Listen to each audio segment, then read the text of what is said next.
right now it's no surprise, especially if you turn on the news or read what's happening. There's a lot of uncertainty, a lot of fear, big changes happening overnight. Some changes not happening. And it's what we're noticing with a lot of the teams that we're working with is burnout, overwhelmingness, and not necessarily due to the work itself, but everything around it. And so with that comes a lot of fear, and we're in a position of trying to protect what we have, right? And what we're noticing is a lot of those decisions that are made, a lot of those behaviors that come from there, actually, there's a good intention, protect myself, but the impact it's having is actually the opposite. It falls flat or short. And so I think a lot of our work is really about helping people to understand this action or this use of power. Where is it? Where's the underlying root of it? Where is it coming from? And is that if you do this thing, you have an assumption that it's going to have this result?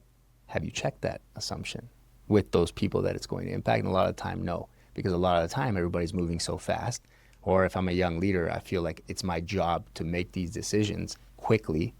And so you can see that it gets into this vicious cycle of missed assumptions and unintended impacts. Yeah, I think on that note, what Pablo's alluding to is a model that we use, which is the at-risk and at-stake model.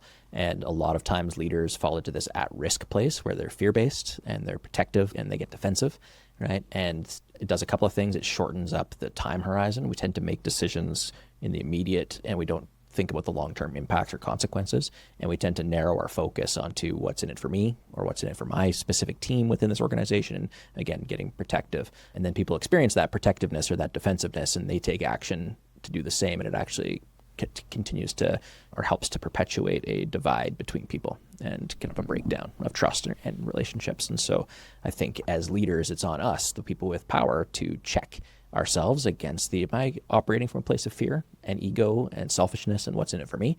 Or am I truly centering the needs, again, of the team or the people or the customers that we're serving or the broader community?